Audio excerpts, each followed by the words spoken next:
Hey there, welcome back to the Moon Manifesting Podcast. It's Kyra, Moon Manifesting Mama and Business Astrologer. So today I'm going to be sharing what I've learned from tracking the moon every day over the past, it's been like 3 years or longer. It's been ages. It's been many years. Let's put it that way. Maybe even 4 years. It's been a long time.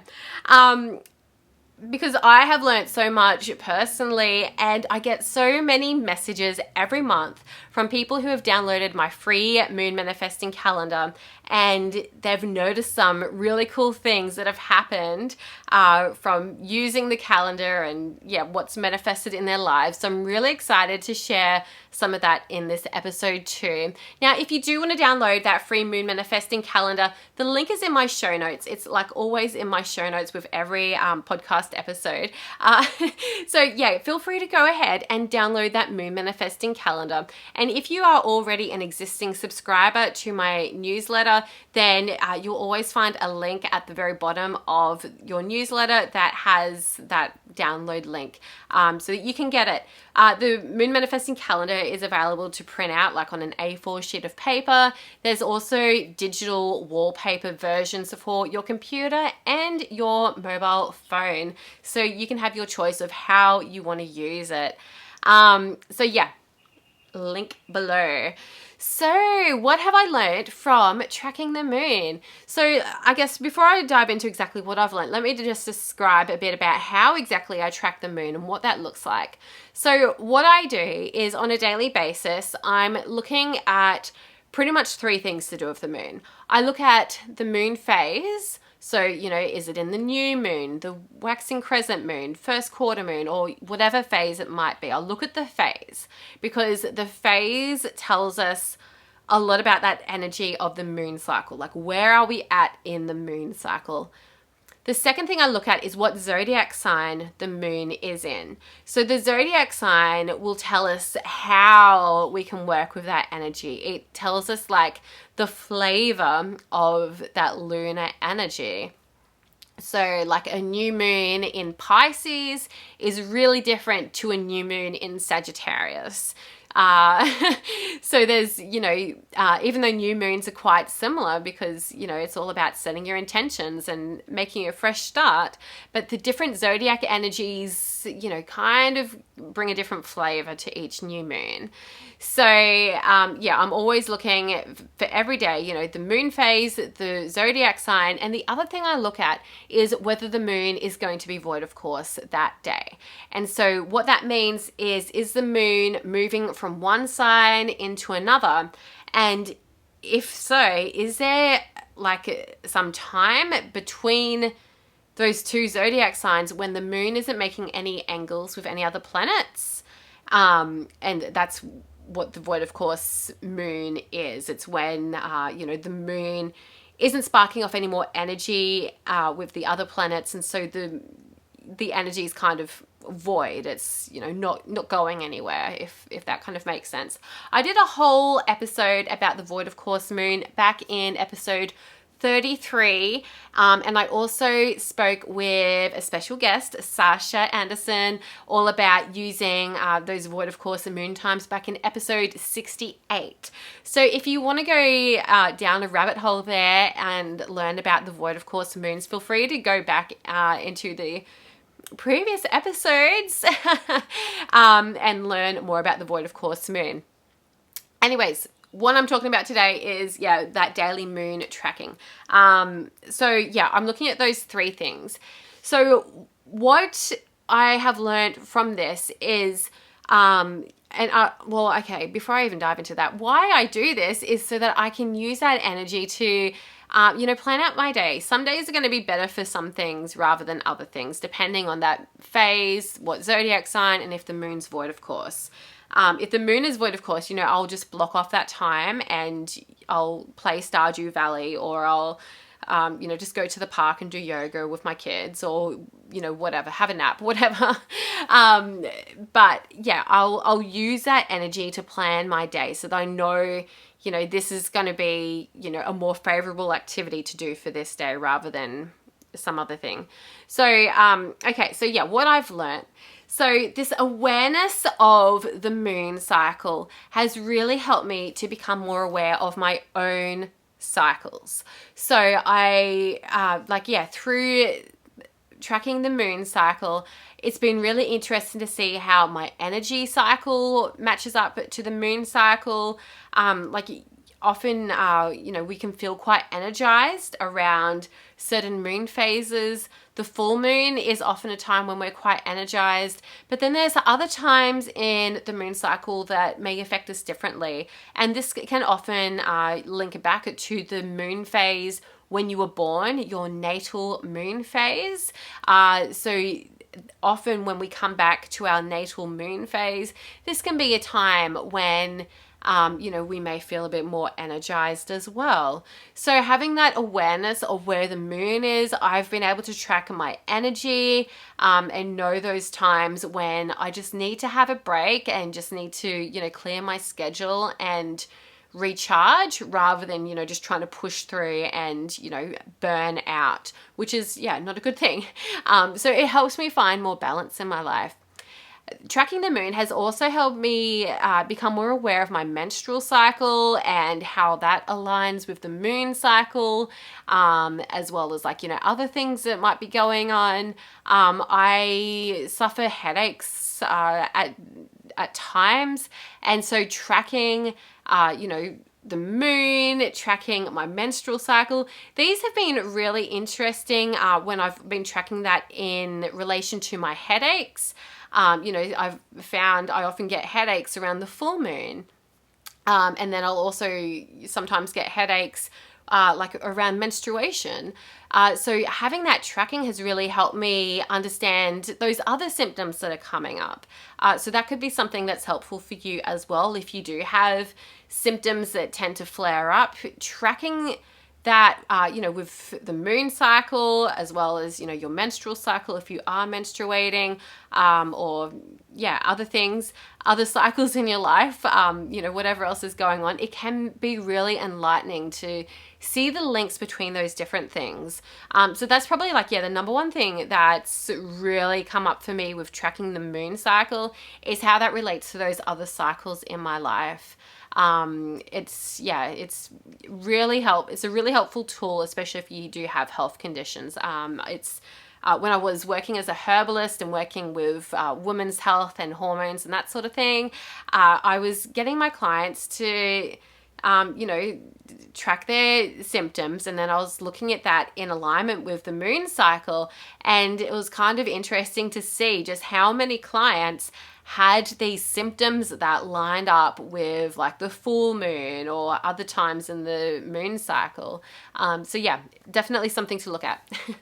So the other really interesting thing that I have found from tracking the moon cycle is how we naturally tend to sync up with those lunar energies anyway. So I've been making my moon calendar now for about 3 years, and I honestly don't look at it every day. Because I just know, okay, today the moon is, in this phase, it's in this sign. I know, I don't even need to check because I just know. And I know how to work with that energy.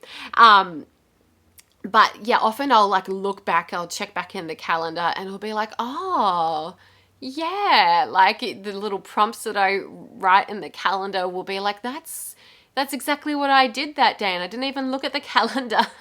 And I'll get messages from people all the time who have done the exact same thing. They haven't looked at the calendar that day, and, they did something, and then, they looked at the calendar later that day, and they, did the thing that the calendar said to do anyway.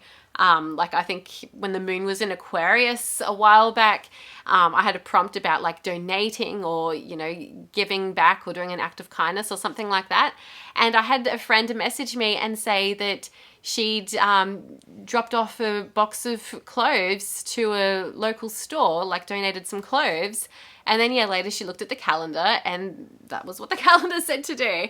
And so it was just really interesting to see how often we are naturally synced with the moon cycle without even knowing it. I've received countless messages over the years from people with those exact same stories where they're just naturally in sync with the moon cycle. So yeah, that's that's something that I wasn't really expecting to learn, but it's yeah, something that I've learned from tracking the moon on a daily basis. So the other thing that's really been interesting about tracking the moon daily and yeah, being really in tune with the moon cycle is that it's helped me to be really consistent with setting my goals on the new moons and then releasing stuff on the full moons. I haven't missed like setting my intentions on a new moon or releasing stuff on a full moon for a long time. Like maybe I've missed like, you know, a moon or two here and there of the past few years, but I've been so consistent with this practice because I'm never missing a new moon. I'm never missing a full moon. I always know, okay, there's a new moon coming up, and I like get really excited about, you know, doing a little ritual and setting some intentions and some goals for myself and that sort of thing. And often by the time the full moon rolls around, like I feel like, oh, I've got to release some energy. I need to, you know, release some thoughts out of my mind or whatever it might be. So yeah, it's been really good to help me stay consistent because, you know, I'm tracking the moon every day and, you know, I know like, oh, it's, you know, the waxing gibbous, the full moon's coming up. I'm, you know, going to get prepared for whatever I'm going to do on the full moon. So yeah, it's been really good for consistency. Another thing I've learned from tracking the moon daily is figuring out why some days are better than others. Oh, like this is a really interesting one. Often, like I'll tell my husband like, oh, let's not do that today because the moon's going to be void of course, or, you know, whatever it might be. And, and often, you know, I'll hold my tongue. I'll be like, oh, I'm not going to let that, you know, stop our plans. And we go ahead and it just turns out so bad, like really bad. And then in retrospect, I'll say to my husband, oh, you know, the moon was void of course all day. That's probably why that happened. And so it's through learning that the hard way often, it's really helped me to learn, you know, why some days are worse than others and how to avoid that, how to kind of better plan my days so that I can avoid those mistakes, I can avoid those hiccups from happening so that my life can be a lot more stress-free. Really. Yeah, working with the moon and like tracking the moon on a daily basis really helps me to not have that stress in my life, because I can plan my life around any potential like a negative sort of energy that may be coming up or any challenging energy that may be presented. Like, you know, moon in Aries can be a time when people can get quite angry or frustrated. So I tend to find that I'll just avoid stepping on people's toes. I'll often try to hibernate a bit and like keep the peace because I don't want anyone you know, getting angry because I said the wrong thing or whatever it might be. Tiptoeing around my kids, trying to keep the peace. So the last thing that's been really interesting about learning with tracking the moon on a daily basis is understanding my own chart. So as the moon moves through the zodiac every about 28 days-ish, like the moon takes about 2.5 days to move through a single zodiac sign. So yeah, it only takes about a month for the moon to go right around your natal chart. So what that means is that every, you know, 2 or so days, it's igniting like, you know, a different house on your chart. So the houses are the different areas of your life. So, like, yeah, you'll find that when the moon is moving through those different houses, those different areas of your life come into focus.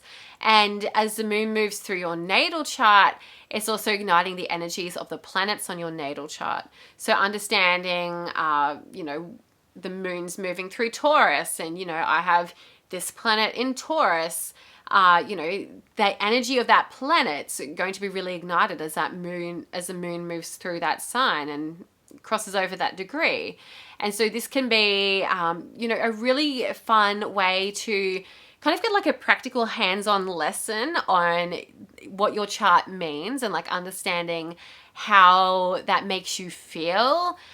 Just even keeping a journal about that, like as the moon moves through different things. Like maybe it's moving through your sun sign, or it's moving through your moon sign, or, it's moving through wherever your Venus or your Mars or your Jupiter is. It can really help you understand, how those different planetary energies feel. And when I was learning astrology from the amazing Natalie Wallstein at Soulshine Astrology, one of the things that she said was about feeling into the energy of the planets. You're a good astrologer when you feel into that energy. Really feeling into it rather than the logical sort of interpretation is so powerful if you want to really understand what your natal chart means and deepen your understanding of astrology. It's all about feeling the energy, right? So I hope that this episode, was interesting for you and inspires you to track the moon on a daily basis too, because it's made a huge difference to my life. Obviously, there's a reason why I'm still tracking the moon all these years later, why it's such a big part of my daily life, because it's made a huge difference in my life. So I hope that it really makes a difference to your life as well, and that it brings that greater awareness to your daily life, to your natal chart and who you are, as well as why some days are better than others and that sort of thing. So don't forget to download your free moon manifesting calendar. It's in the show notes below. That will guide you through the entire month. You'll find the daily moon phases as well as the zodiac sign that the moon is in every day. And there's a little prompt that helps you to align your energy to that lunar energy. The moon manifesting calendar is currently available in 5 different time zones. We've got US time zones. We have a UK and Europe edition. There is one for Gulf Standard Time, so like the United Emirates. That one suits you guys. And there's an Australian version and there's a New Zealand version as well. So that, you guys can have those exact right times and right moon phases, because it kind of slightly changes depending where you are in the world each day. So link in the bio for the free moon calendar. Go ahead and download that. And I will see you next week right here on the Moon Manifesting podcast for some more moon magic. Stay magical, stay manifesting, and stay tuned. I'll speak with you soon.